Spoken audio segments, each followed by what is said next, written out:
You suck. You wanna talk about sex, but we're not allowed. Well, we may not love you, but you better lay down, 'cause it's your turn now. On February 22nd, 1970, 14-year-old Keith Sapsford snuck into an airport and hid in the wheel compartment of a plane that was leaving for Japan. He got the idea from his father, who told him the story of a Spanish boy who had died hiding in the undercarriage of another airplane. Keith thought that he would be safe in the wheel compartment of the airplane, but he didn't realize that the wheel compartment would reopen when the wheels retracted into the airplane. Shortly after liftoff, the wheel compartments opened and he fell 200 feet to his death. At the same time, a photographer was testing out his new lens and happened to catch it on camera. Creepy Things, Part 92.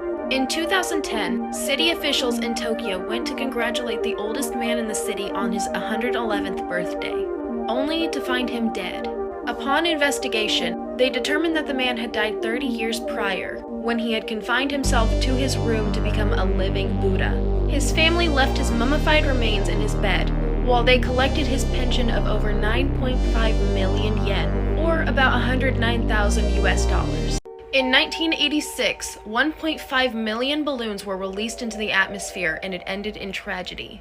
A little bit before this event took place, Cleveland, Ohio had been significantly cleaned up and wanted to change their image. So they planned Balloon Fest. On September 27th, nearly 2,500 people stepped up and spent the majority of the day filling balloons with helium, and then they released them.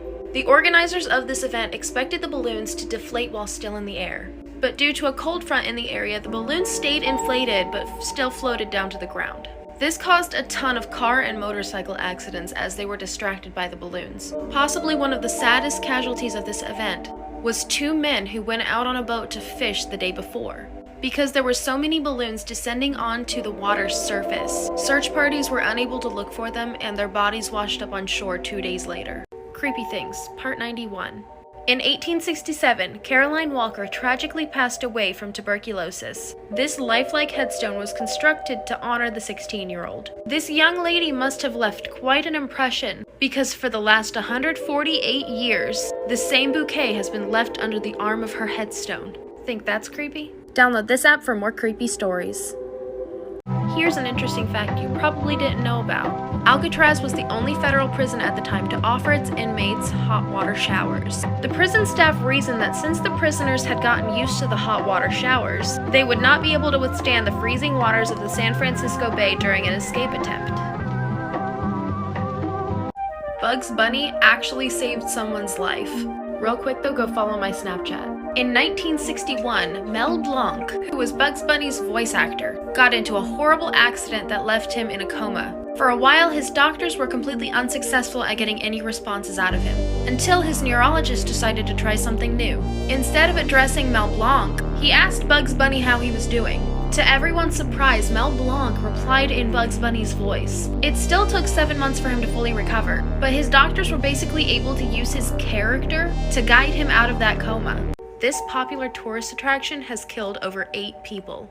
Jacob's Well in Texas is a beautiful perennial spring, which you can reserve to swim in the summertime. However, it's known for being one of the most dangerous diving locations in the world. The spring goes down 20 feet and then breaks off into a tunnel cave system that nobody has been able to explore completely. The caves themselves are made up of tight spaces, false exits, and it has very low visibility. It's so dangerous that scuba diving is not allowed anymore. Scary facts you didn't ask for, but you're getting anyways. If your car was capable of driving straight up, outer space would only be an hour's drive away. You guys remember my obsession with submechanophobia, right?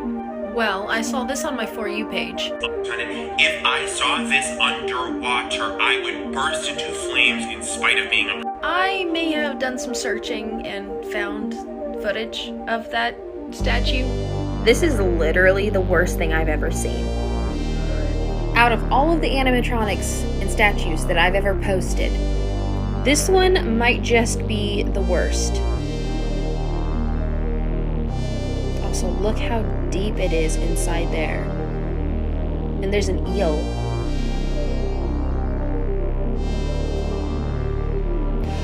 Although I am kind of curious what it would be like to go inside there now. Really freaking creepy places, Part 3. There's an island just south of Mexico City called the Island of the Dolls. Legend has it that a little girl died off of the coast of this island, and that her spirit is possessing all of the dolls on the island. Visitors claim to hear the dolls whispering to each other, and some report seeing the dolls move around and open and close their eyes. And of course, there are other people who claim that the dolls have lured them to the island. Creepy facts that you didn't ask for, but you're getting anyways. After having a stroke or suffering some sort of brain trauma, some people develop what is called prosopagnosia. This is a condition where people are no longer able to recognize faces. Even if it was somebody that they knew their entire life, they would no longer be able to tell their face apart from other faces. They wouldn't even be able to recognize their own face in the mirror. Creepy facts you didn't ask for, but you're getting anyways. In 1973, 2 men were on a submarine that was 1,575 feet deep down in the ocean, when suddenly something malfunctioned and water started pouring into the submarine. Once the submarine began to sink, they only had 3 days worth of oxygen left. It took so long for the rescue team to find them that when they were extracted from the submarine, they only had about 12 minutes of oxygen left. Creepy facts that you probably didn't want to know. The average person will produce enough saliva in their lifetime to fill up 2 entire swimming pools. Your existence is kinda crazy when you put it in that perspective. The average person will produce about 25,000 pounds of waste, which is the equivalent of 3 hippos. All of your DNA stretched out would circle the entire solar system twice. It's crazy just how little we see ourselves in this huge universe, but really just how complex we are. Creepy facts you didn't ask for, but you're getting anyways. It's very obvious that babies feel pain, right? Well, it wasn't always that obvious. In fact, it wasn't until 1987 that the American Academy of Pediatrics declared that it was unethical to operate on babies without anesthesia. This meant that for decades, infants were going through surgery without any form of pain control or anesthetic. This bridge has caused hundreds of attempted suicides every year since the 50s, but not by humans. Real quick before I get into that, go check out my friend's book. I'd really appreciate it if you did. The Overton Bridge, which is located in Scotland, seems to be kind of cursed, because every single year since the 50s, at least 1 dog has jumped off the bridge and committed suicide. However, there would be a lot more if people didn't keep their dogs on leashes, because every single dog tries to jump off the bridge and no one knows why. Really freaking creepy places, part 2. In the Czech Republic, there's a church called the Sedlec Ossuary, which has a ton of decorations made completely out of human bones. This happened because there were so many people in the church that there wasn't enough room in the cemeteries to bury them. So, the church leaders managed to convince a ton of people that if they donated their bones to the church, they would become closer to God. This is the story of Robert the doll. It has been causing trouble since his very first owner, Eugene Otto, had him. It was made by a servant who worked for his parents and gifted to Eugene. Eugene was very attached to Robert until weird things started happening. The first indication that there was something different about Robert was late one night. Eugene woke up in the middle of the night one night and found Robert sitting and staring at him from the end of the bed. Seconds later, furniture started scattering throughout his room, terrifying Eugene and waking up his parents. Eugene always claimed that Robert was the one who did it. That wasn't the only odd thing that his parents noticed. They often hear Eugene talking to the doll. They themselves claim to have seen him talking and seen his facial expression change. Sounds of footsteps and giggling, along with a glimpse of Robert disappearing around a corner, also occurred. Stay tuned for part 2. Robert the Doll, part 2. Robert stayed with Eugene for his entire life, past his parents dying and marrying his wife Anne. Now, Anne didn't feel comfortable having Robert the doll in her house. And I mean, I don't blame her. So she and Eugene both agreed that it would probably be best if they locked him in the attic. Now, Robert apparently didn't like that. They would hear footsteps in the attic, pacing back and forth, and sounds of devilish giggling. Children in the neighborhood actually claimed that they saw Robert sitting in the upstairs window mocking them as they walked to school. Now, this should have been impossible. Robert was locked in the attic, right? Wrong. Eugene checked the upstairs bedroom, and Robert was sitting in the chair facing the window. He would move Robert back up to the attic several times, but every single time he would always end up back in that upstairs bedroom. Creepy Facts, Part 80. Many of you may remember when I talked about postmortem photography. If you weren't here for that, postmortem photography was the practice of taking pictures of loved ones after they passed away. As it turns out, that's not the only thing that they did to remember their loved ones by. Back in the Victorian era, they would often take parts of the body from the deceased loved ones and turn it into jewelry, such as these pieces made out of hair, and these out of teeth. I wouldn't mind having myself one of these. Creepy Facts, Part 81. Reportedly, in the 1950s, an object fell from the sky near Philadelphia. The officers who reported to the scene claimed that a purple object, which had a sticky, odorless ooze coming out of it, laid on the ground at the scene. The weirdest part is about 25 to 30 minutes after arriving on the scene, the object and the ooze dissolved completely. Creepy Facts, Part 78. This is a Cymathoa exigua, a parasitic isopod that enters the fish through its gills. It attaches itself to the fish's tongue, severing the blood vessels and eventually causing the tongue to fall off. Now you would think that this would be especially harmful to the fish, but it's not. Most of the time, the fish actually uses the isopod as a prosthetic tongue.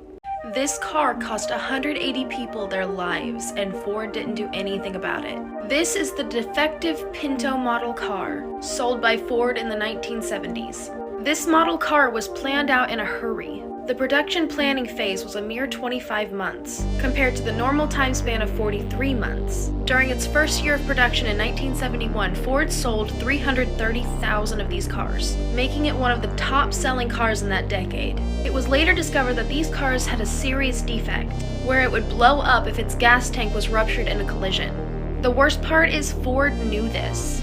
Ford conducted a cost-benefit analysis and found that these cars would cause approximately 180 deaths, 180 injuries, and around 2,100 damaged cars. Now the problem was a simple fix. It would have cost about $11 per car, or $137 million total to fix all the cars. I'm running out of time, so here, read this. Creepy Facts, Part 71. A zombie apocalypse technically is not impossible. Cordyceps is a fungus that kills its host and then overrides its nervous system in order to transport it to a new area that's ideal for releasing spores. The scary part is the species that took over ants was able to develop a way to infect tarantulas as well. So there is a not 0% chance that it could later develop to infect humans as well. Creepy Facts, Part 70. Your jaw is strong enough to bite off your own finger. The only thing stopping you is your brain telling you that maybe you shouldn't bite off your own finger. I'm sure it's probably a little bit more difficult than biting off a carrot, but I'd like to imagine that it would sound like biting a carrot. Enjoy that mental image. Creepy Facts, Part 67. If you get bitten by another human, you absolutely have to go to the hospital as soon as possible, preferably right away. This is because the amount of bacteria that is in a person's mouth could kill you if it enters your bloodstream. Creepy Facts, Part 64. The first person to have ever received a face transplant was 9-year-old Sandeep Kaur in 1994. Sandeep required this surgery after her hair was caught in a thresher ripping off her entire face. Her parents actually arrived at the hospital carrying her severed face in a plastic bag. And if you're brave enough, there are pictures.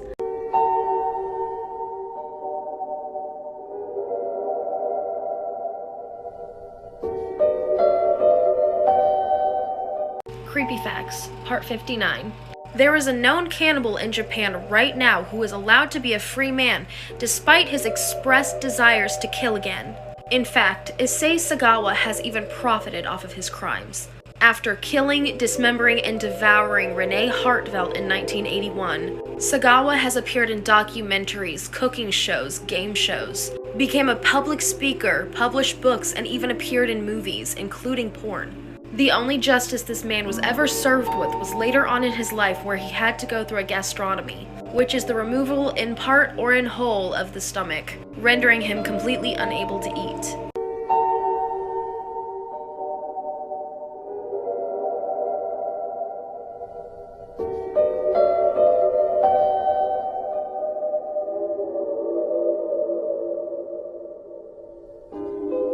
Creepy Facts, Part 55. This is called the Euthanasia Coaster. It was designed in 2010 by a PhD candidate at London Royal College of Art. It gets the name because if it existed, it would kill anybody who wrote it. The PhD candidate suggested that it might be used as a form of execution. Creepy Things, Part 54. In 2001, a seemingly normal computer technician ate another man, and his victim consented to it. Armin Maiwas placed an ad online for a young, well-built man who wanted to be eaten, in order to fulfill his twisted cannibalism fantasy. An engineer named Bernd Brandis answered the ad. As much as Arwen wanted to eat someone, Bernd wanted to be eaten. 9th, Brandis went to Maiwas' home. He took a handful of sleeping pills and laid down in the bathtub, then killed him while filming everything. 10 months, Maiwas ate 40 pounds of Brandis' flesh. Caught when a college student saw a new ad that he put out looking for a new victim. He was originally going to be tried for manslaughter. However, the courts felt it was necessary to try him for murder, to avoid him finding new victims. He was sentenced to life in prison and has since become a vegetarian. Morbid Things, Part 52. In 1974, an 18-year-old cast member was crushed to death by the Disney attraction she was a part of.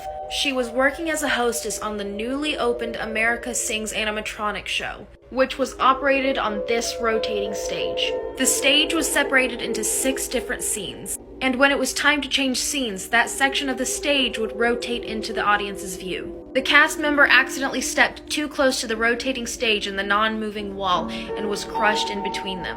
America Sings was immediately closed for 2 days, during which time they installed a safety light which would alert the stage conductor if anybody stepped too close to the stage. Creepy Facts, Part 51. Joyce Vincent died in 2003 in her apartment. She set up automatic payments on her rent and other utilities, so nobody noticed that she was dead for nearly 3 years. She had deteriorated so much that she looked nearly skeletal, and it was impossible to determine the cause of death. Even more heartbreaking was that there was a pile of Christmas presents, postmarked but never delivered, sitting right next to her.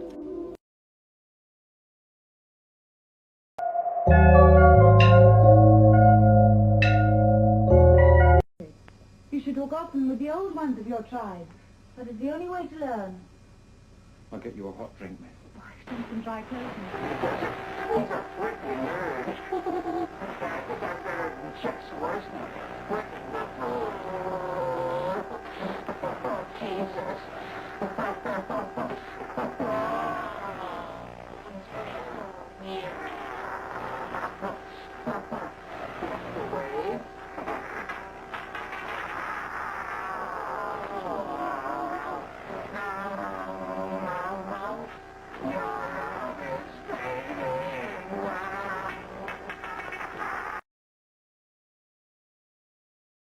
Remember this guy? You know, the one who ate cats and candles because he had such a large appetite? Well, turns out he's not the only one. In 1772, there was a man by the name of Terrar. As a child, he ate his family out of house and home, which caused them to turn him away when he became a teenager. He became a street performer, eating corks, stones, and live animals before joining the French Revolutionary Army. The military rations that was given to him weren't nearly enough, and the military actually started to test his hunger capacity. They fed him live cats, lizards, puppies, and even eels whole, as well as a meal intended for 15 people. Following these tests, he was given the job of eating important documents from across enemy lines and bringing them back over so that the French could see them. Unfortunately, he was captured and tortured, forcing him to find a cure for this condition. Despite all of the remedies that they tried to cure him, he ended up eating a toddler, allegedly.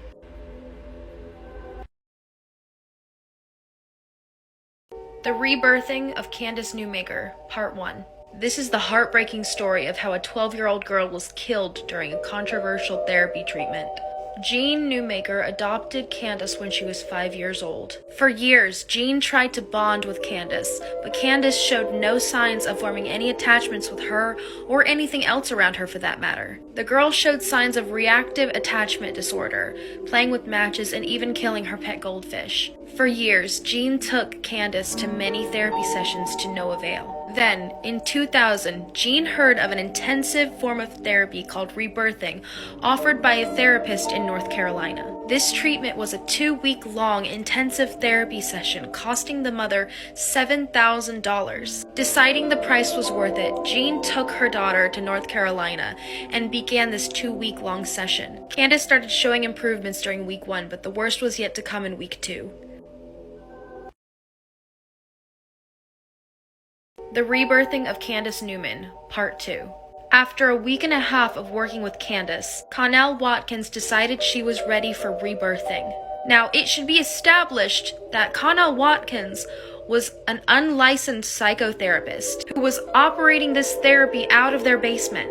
So it's no wonder why this controversial therapy method went terribly, terribly wrong. To conduct the rebirthing therapy method, Candace was tightly wrapped in sheets and laid under a pile of pillows. She also had Watkins weighing down the pillows on top of her. This was to simulate the birth canal, and the object of this borderline torture method was for Candace to wriggle out of the sheets, simulating being reborn. This entire 70-minute long procedure was videotaped so that Candace's mother could witness this from the other room. It was this video that ended up being key evidence in convicting Watkins. Stay tuned for part 3. The Rebirthing of Candace Newmaker, Part 3. At the beginning of the 70-minute long video, Candace was instructed to lay on the sheet in a fetal position as the sheet was wrapped around her. I won't read the transcript in this video, but over the next hour, Watkins began to instruct Candace on what to do with very apparent traumatic manipulation. For example, Watkins told her that she needed to push her way out or else she would die and her mother would die. 8 minutes into the session, Candace began to express her inability to get out of the sheets. She was ignored, berated, and told to continue. She ended up vomiting and defecating inside the sheets. At one point, Candace told the doctors that she felt like she was going to die, and the doctors looked at her and told her, "Go ahead, die right now." For 70 minutes, Candace struggled as she was slowly smothered and ultimately asphyxiated. Part 4 should be posted immediately. The Rebirthing of Candace Newmaker, Part 4. Watkins waited likely 20 minutes after Candace became unresponsive to unwrap her from the sheets. As soon as she was unwrapped, Candace's mother screamed and Watkins began attempting to give her CPR. And that's where the video ends. Candace was later determined to have died from asphyxiation at the hospital. Watkins and her assistant was charged with reckless child abuse leading to death and sentenced to 16 years in prison. As a result of Candace Newmaker's death, legislation in Colorado and North Carolina was put into place to prevent dangerous therapy techniques such as rebirthing to ever happen again. As for Watkins, she was paroled in 2008. In 2006, a man vanished without a trace in what is one of the most baffling missing person cases out there. Brian Schaefer had had one of the worst years of his life. In March 2006, his mother passed away from cancer. In the midst of his grief, he decided to go bar hopping with his friend Clint Florence. They initially went to the Ugly Tuna Saloon bar. They then went to the Short North bar where they met up with Clint's friend Meredith Reed. After doing several shots together, Meredith offered Brian and Clint a ride back to the Ugly Tuna Saloon. At 1:15 a.m., security cameras caught the three entering the bar. At just before 2, security cameras catch Brian talking to 2 college-age girls and then walking away. After this, Brian was never seen from again. Clint and Meredith both assumed that he had gone home, but security cameras never showed him leaving the building. Nobody reported him missing until several days later when he missed a flight to Florida. Part 2 will be up shortly. The Disappearance of Brian Schaefer, Part 2. A citywide search was conducted, even searching dumpsters and sewer systems. The Ugly Tuna Saloon was in a high-crime area, so it was suspected that there was foul play involved. Shortly after his disappearance, his apartment was broken into, but unfortunately it was not related to his disappearance. Brian's girlfriend Alexis was unable to accept her boyfriend's disappearance. She called his phone every day, until finally a ping from his phone was traced to 14 miles outside of Columbus, Ohio. Everyone thought there had been a breakthrough in the case, but unfortunately Brian's cell phone carrier informed them that it had been a glitch and did not indicate that Brian had turned on his phone. Everyone connected to the case was polygraphed. And for a while, Clint was a suspect as he had spoken poorly of Brian after his disappearance. However, no link was ever made between Clint and a motive. There are several theories for the disappearance, but I'll talk about those in part 3. The disappearance of Brian Schaefer, part 3. There are several theories about what happened to Brian. The first is that he somehow slipped out of the bar and met with foul play. It's possible that Brian may have stayed after closing, chatting with the band that was playing that night, and then left with the band and was later met with foul play. This still doesn't explain why the security cameras didn't catch footage of him leaving. Another theory is that Brian became the victim of what is known as the smiley face killers. Now, I'm gonna make a separate video on that later, but the gist of it is that it's a theory that a ring of killers target privileged men. It's currently impossible to tie him to the smiley face killers because, of course, no part of him has ever been found. Another theory is that Brian left through an emergency exit, fell in a hole in a nearby construction site, and was covered in cement. However, if he fell in a hole at a construction site and was covered up, it wouldn't have been an accident. Unless they were blind or involved in his murder, they would have seen him and gotten him help. The disappearance of Brian Schaefer, part 4. Another theory is that Brian is still inside the ugly tuna Saluna. People wonder if he may have accidentally met his death inside the bar, and in a desperate attempt to avoid lawsuits, the bar covered it up. If this was the case, it's not unreasonable to think that the staff may have been able to sneak him out the emergency exit and dispose of his body, but it doesn't really explain why it wasn't picked up on the security cameras of nearby businesses. People also wonder if his body may still be in the restaurant, but it's very unlikely as police searched every nook and cranny that a body could be hid. Another popular theory is that he may have left to start a new life. It's very possible, but it also doesn't make sense at the same time. As far as we know, his grieving process due to his mother's death was not handled in an unhealthy way. He was very close to his girlfriend and planned on marrying her. He was doing well in school and had a bright future as a doctor ahead of him.